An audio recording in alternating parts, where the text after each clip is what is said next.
All right, guys, we are back. We're almost done with the Screen Team, but before we get done, I've got one more review to do. We got Michael back on the show, and Michael, if you don't know about Michael, he's got, I believe, two favorite actors. One is the late great William Hurt, right? One of them. Yep.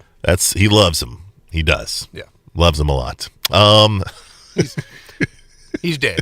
Right. But your all-time favorite actor, though, is Mr. Gary Oldman, right? Has been since I was 17. 17. What struck that? Bram Stoker's Dracula. I still remember watching that movie and his performance of the young Dracula. Yeah. To the old Dracula was incredible. But everything. And then when I think when anybody feels that connection with an actor or singer that they start to like, you start to look at other projects that they've done, and that's what I started to look at his filmography. Did you see Sid and Nancy? I did. I have Sid and Nancy. Yeah. Oh man, he looks and acts just like Sid Vicious. Yeah, out of his mind, drug addict. And anyway, but yeah, so he has been my favorite actor since I was 17 years old, and I am so grateful that he has really earned the respect that he has, and of late the Academy Award. Yeah, and that was one thing that was missing from his trophy case was the Academy Award. Yeah, he has a bunch of other awards, AFTRA and SAG and Screenwriters Guild and a bunch of those, but none of those count. All those awards are amazing, and many of those actors are very Academy Award worthy. But that's always historically been the mama of the trophy of the acting game. If you're not number 2, you're not number 1, right? Something like that. So we've got Gary Oldman. He's in this film called The Darkest Hour, and as Michael has mentioned, he did win the Academy Award for Best Actor for this film, and this is his portrayal of the great Winston Churchill. Yep. And this movie kind of shows him getting into that prime minister position. Exactly. We've got the backdrop of Nazi Germany. They're taking over a lot of Europe. They have just taken over Poland, Denmark, Poland, and they're getting ready to take care of France as well. Exactly. They've actually started their assault on France. Yeah. So England obviously is getting pretty scared about the situation. Yeah. So one of the prime ministers, Neville Chamberlain, I believe, they kicked him out. He was a pacifist. Yeah. And that's why he hadn't done anything to really prepare. Like a lot of countries, they didn't take Hitler seriously until it was too late. Sure. But anyway, I'm sorry, I didn't mean to interrupt you there. So Neville Chamberlain, he's out, and they're looking to elect a new prime minister, and an unlikely person in Winston Churchill gets that nod. Yep. And basically we're following that story throughout the film. So my question to you is, what did you think of the movie The Darkest Hour?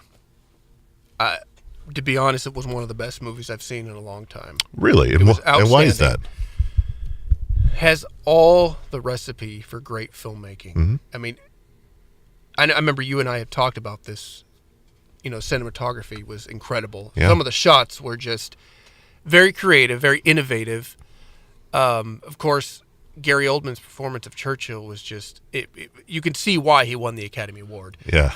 He is Churchill. Exactly. Like the way he talked, he acted. Because, Churchill, at first, that's one of the reasons why people didn't like him was because he wasn't a pushover. He didn't want to negotiate. It's like, no, I'm not going to bow down to this tyrant. And so it really, throughout the whole movie, is following how so many people, at least in Parliament, were against him, but the average public. There was a scene in the movie that I wanted to point out was when he was on the subway with the average people. Mm-hmm. How personable the director made that scene, and how personable it made Winston Churchill be, that he wanted to listen to the average person's point of view and to get their feedback on what should be done, not just a bunch of suits who are in a building that may not even live in reality. So you have the performances were outstanding. Everyone in that movie was outstanding. The directing, the shots, the movie itself was very dark. But what I liked, dark like visually. Yeah, I wanted to hit on that too. Once you finish your point. But one thing I really liked is, do you remember when you and I filmed the Disgruntled? Can't see the. Yeah, one of the local bands. Local bands video. Uh-huh. That first shot, how the windows are real bright. Mm-hmm. the director kept that. Usually in filmmaking, they have scrims and filters that they will block out that light so it's nice and clear. They left that in, so it was very bright on the actors. So even though it was kind of dark, the actors were almost lit up, which is something I've seen Spielberg do in Saving Private Ryan as well. So it was very bright in windows, which I thought that was really awesome because it didn't distract. It was awesome. So the lighting, everything, generally speaking, for people like Chris and I, and you may be the same way, that look at the good materials of good filmmaking, it has everything. And it was one of those movies where I didn't realize 2 hours went by. It didn't feel that way. I was so captivated by it. So you get a chance to rent it, or if you get Netflix sent to you, it's not on streaming yet, but I definitely check it out. Yeah, and I wanted to hit on the lighting just a little bit more. You know, I found it interesting, the lighting choices that they used, and maybe this is how Parliament is. I really don't know, but you know, you talked about the darkness, and when you see like Parliament, you've got like this natural light coming in that only focuses like on the middle section of Parliament, and then the rest of it is almost there's like no black. lights in the room. Yeah, which it was awesome. But I don't know if that was purposely done or if that's how Parliament really is. But that probably was not. That was interesting to me. Traditionally, maybe. Yeah. I loved how that center table was very symbolic. Yeah. How he said it was like a chest that he would lay his papers on, and everything. So it was probably because that movie. Also, want to bring up. I didn't realize how ignorant I was with something because I consider myself a history buff. Yeah.